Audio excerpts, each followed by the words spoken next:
పాకిస్తాన్ కి పిచ్చి పట్టింది. అవును, మీరు సరిగ్గానే విన్నారు. మొన్నటి వరకు బంగ్లాదేశ్ కి సపోర్ట్ గా వాళ్ళు వరల్డ్ కప్ ఆడకపోతే మేం ఆడమని బాయ్కాట్ చేస్తామని ఐసీసీనే బెదిరించిన పాకిస్తాన్ ఇప్పుడు మాట మార్చి వరల్డ్ కప్ ఆడుతున్నామని చెప్పింది.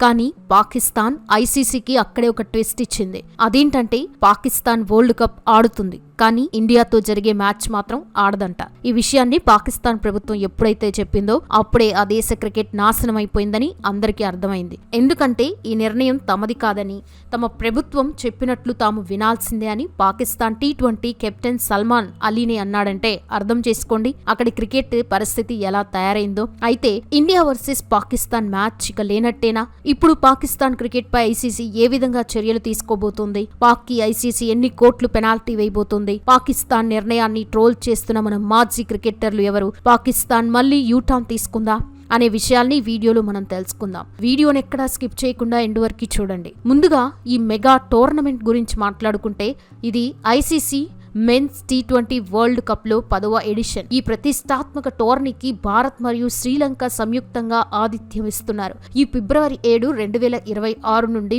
మార్చి 8, 2026 వరకు ఈ టోర్నమెంట్ జరగాల్సి ఉంది. గతంలో 2012లో శ్రీలంక, 2016లో భారత్ ఈ పోటీలను నిర్వహించగా మళ్లీ 10 ఏళ్ల తర్వాత రెండు దేశాలు కలిసి వేడుకను జరుపుకోబోతున్నాయి.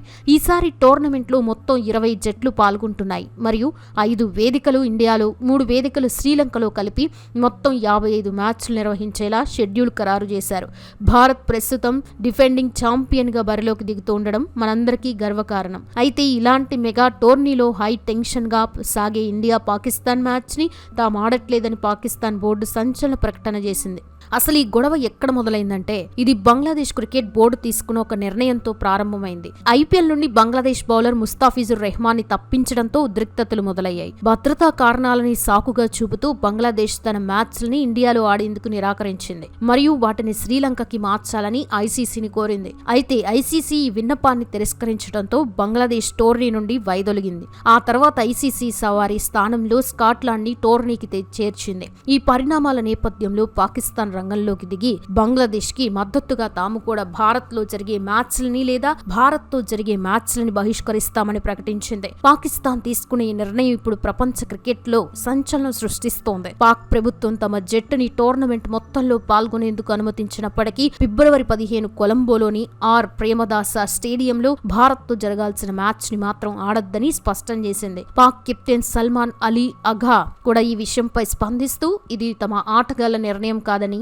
ప్రభుత్వం మరియు బోర్డు ఆదేశాల్ని తాము పాటించాల్సిందేనని నిస్సహాయత వ్యక్తం చేశారు. మాజీ ఆటగాడు రషీద్ లతీఫ్ అయితే ఒకవేళ ఇండియా పాక్ జట్లు ఫైనల్లో తడపడాల్సి వచ్చినా తాము ఆడబోమని కుండ బద్దలు కొట్టినట్లు చెప్పారు. ఇక ఈ విషయంగా మన మాజీ క్రికెటర్స్ ఒక రేంజ్ లో రియాక్ట్ అయ్యారు. అశ్విన్ తన సోషల్ మీడియా వేదికగా మాట్లాడుతూ ఒకవేళ పాకిస్తాన్ లీగ్ మ్యాచ్ ఆడకపోతే సరే, కానీ నాకౌట్ లేదా ఫైనల్లో భారత్ తో తలపడాల్సి వస్తే అప్పుడు కూడా తప్పుకుంటారా అని ప్రశ్నించాడు. అలాగే సునీల్ గవాస్కర్ మాట్లాడుతూ పాకిస్తాన్ లో ప్రభుత్వ నిర్ణయమే తుది నిర్ణయం, క్రికెట్ బోర్డులు లేదా ఆటగాళ్లు ఇక్కడ చేసేదేం లేదు అని వాళ్ళని విమర్శించాడు. ఇక క్రిస్ శ్రీకాంత్ కూడా పాకిస్తాన్ భయపడి పారిపోతోంది, ఇండియా దెబ్బకి ఎలాగో ఓడిపోతారు, ఆ అవమానం భరించలేకే ఏదో ఒక సాకుతో మ్యాచ్ ఆడడం లేదని ప్రకటిస్తున్నారు. కొలంబోలో మన వాళ్ళు కొట్టే సిక్సర్లు మద్రాసులో పడతాయి, అందుకే వాళ్ళు రాకపోవడమే మంచిది అని తనదైన స్టైల్లో సెటైర్లు వేశారు. ఇక కపిల్ దేవ్ కూడా ఈ విషయంగా రియాక్ట్ అవుతూ ఆటగాళ్లు క్రికెట్ పై దృష్టి పెట్టాలి తప్ప ఇలాంటి వివాదాస్పద ప్రకటనలపై కాదు. చేతులు కలపడం లేదా గౌరవించడం అనేది వ్యక్తిగత విషయం కావచ్చు, కానీ టోర్నమెంట్ లో ఆడకపోవడం అనేది సరైన పద్ధతి కాదని చెప్పారు. ఇంగ్లాండ్ మాజీ క్రికెటర్ కెవిన్ పీటరన్స్ అయితే పాకిస్తాన్ లీగ్ మ్యాచ్ ఆడడు, మరి ఒకవేళ భారత్ పాకిస్తాన్ సెమీఫైనల్ లేదా ఫైనల్లో తడపడాల్సి వస్తే అప్పుడు కూడా పాకిస్తాన్ తప్పుకుంటుందా? అప్పుడు ఆ మ్యాచ్ ఏమవుతుందని ప్రశ్నించాడు. అలాగే మైఖేల్ వాన్ కూడా మాట్లాడుతూ ప్రపంచ క్రికెట్ లో భారత్ పాక్ మ్యాచ్ కి ఉండే క్రేజ్ వేరని, ఇలాంటి నిర్ణయాలు బ్రాడ్కాస్టర్లకి ఐసీసీకి పెద్ద తలనొప్పని అభిప్రాయపడ్డారు. వీళ్లు మాత్రమే కాదు, పాకిస్తాన్ తీసుకున్న ఈ చెత్త నిర్ణయం గురించి అక్కడి మాజీ ప్లేయర్స్ కూడా ఘాటుగా స్పందించారు. ఈ విషయంగా వసీం అక్రమ్ అండ్ షోయబ్ అఖ్తర్లు మాట్లాడుతూ పాకిస్తాన్ క్రికెట్ బోర్డు మేనేజ్మెంట్ తీరుని బ్రెయిన్లెస్ అని విమర్శించారు. జట్టుని బలోపేతం చేయడంపై దృష్టి పెట్టకుండా ఇలాంటి వివాదాల్లో చిక్కుకోవడం వల్ల పాక్ క్రికెట్ నాశనం అవుతుందని వారు ఆవేదన వ్యక్తం చేశారు. ఇంజమామ్ ఉల్ హక్ అండ్ మహమ్మద్ హఫీజ్ కూడా ఈ విషయాన్ని సపోర్ట్ చేస్తూ తమ టీం వరల్డ్ కప్ ఆడాలని కోరుకున్నారు. పెద్ద టోర్నీలలో ఆడడం వల్ల పాక్ క్రికెట్ కి మేలు జరుగుతుందని, అందుకే బోర్డు అన్ని మ్యాచ్లు ఆడేలా చర్యలు తీసుకోవాలని సూచించారు. ఇక్కడ ఒక ఆసక్తికరమైన ప్రశ్న ఏంటంటే, ఒకవేళ పాకిస్తాన్ నిజంగానే మ్యాచ్ ఆడకపోతే అప్పుడు ఏమవుతుందంటే, ఐసీసీ నిబంధనల ప్రకారం ఒక జట్టు మైదానంలోకి దిక్కపోతే అది 4 ఫీట్ కింద పరిగణించబడుతుంది. దీనివల్ల ఇండియాకి నేరుగా 2 పాయింట్లు లభిస్తాయి మరియు పాకిస్తాన్ నెట్ రన్ రేట్ పై తీవ్రమైన ప్రభావం పడుతుంది. అయితే ఇది కేవలం పాయింట్ల నష్టంలో ముగిసిపోయే వ్యవహారం కాదు. ఐసీసీ చర్యని కూడా క్రీడా స్ఫూర్తికి విరుద్ధమని భావిస్తోంది మరియు పాకిస్తాన్ క్రికెట్ బోర్డు పై భారీ ఆర్థిక జరిమానాలు విధించే అవకాశం కూడా ఉంది. అంతేకాకుండా భవిష్యత్తులో జరిగే ఐసీసీ టోర్నమెంట్ల నుండి పాకిస్తాన్ ను నిషేధించడం లేదా వారి వార్షిక ఆదాయాన్ని నిలిపివేయడం వంటి కఠిన చర్యలు కూడా పరిశీలనలో ఉన్నాయి. క్రికెట్ మ్యాచ్ కేవలం ఆట మాత్రమే కాదు, అది వందల కోట్ల వ్యాపారం కూడా. భారత్ పాకిస్తాన్ మ్యాచ్ అంటేనే బ్రాడ్కాస్టర్లకి మరియు స్పాన్సర్లకి కాసుల వర్షం కురిపించే అతిపెద్ద ఈవెంట్. ఒక్క ఈ మ్యాచ్ ద్వారా దాదాపు 200 నుండి 500 కోట్ల రూపాయల వరకు ఆదాయం వస్తుందని అంచనా. ఆ యాడ్స్ రేట్లు చూస్తే కేవలం 10 సెకండ్ల స్లాట్ ధర 25 నుంచి 40 లక్షల రూపాయల వరకు ఉంటదట. ఒకవేళ పాకిస్తాన్ మ్యాచ్ ఆడకపోతే ప్రసార సంస్థలకు కలిగే ఈ భారీ నష్టాన్ని పీసీబీ నుండే వసూలు చేయాలని ఐసీసీ భావిస్తోంది. ఇది జరిగితే పాకిస్తాన్ క్రికెట్ బోర్డు ఆర్థికంగా కుప్పకూలిపోయే ప్రమాదం ఉంది. ఇక టోర్నమెంట్ ఫార్మెట్ విషయానికి వస్తే మొత్తం 20 జట్లని 4 గ్రూపులుగా విభజించారు. ప్రతి గ్రూపులో 5 జట్లుంటాయి. గ్రూప్ స్టేజ్ తర్వాత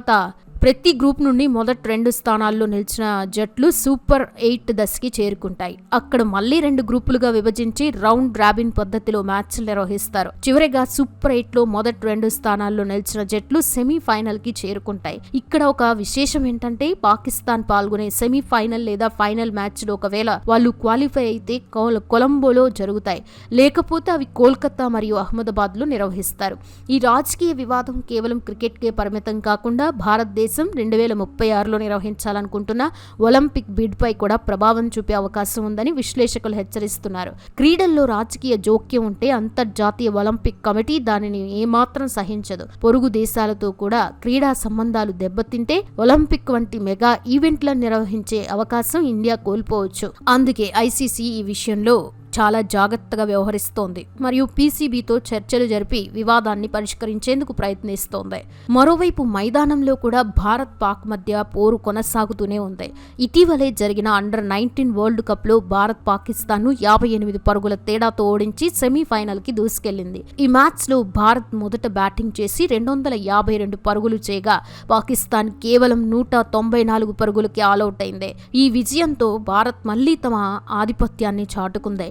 ఒకవేళ ప్రధాన జట్టు మ్యాచ్ ఆడకపోతే అభిమానులకి ఇలాంటి ఉత్కంఠభరితమైన పోరును చూసే అవకాశం లేకుండా పోతుంది. పాకిస్తాన్ క్రికెట్ బోర్డు తన నిర్ణయం వల్ల పిఎస్ఎల్ వంటి టోర్నమెంట్లపై కూడా ప్రతికూల ప్రభావం పడేలా చేసుకుంటోంది. విదేశీ ఆటగాళ్లు పాకిస్తాన్ సూపర్ లీగ్ లో పాల్గొనకుండా ఇతర బోర్డులు ఎన్ఓసీలు నిరాకరించే అవకాశం ఉందని వార్తలు వస్తున్నాయి. దీనివల్ల వారి లీగ్ నాణ్యత తగ్గిపోవడమే కాకుండా ఆర్థికంగా కూడా పెద్ద దెబ్బ పడుతుంది. పాక్ మాజీ క్రికెటర్లు వసీం అక్రమ్ మరియు షోయబ్ అఖ్తర్లు కూడా పీసీబీ మేనేజ్మెంట్ తీరుని విమర్శిస్తున్నారు.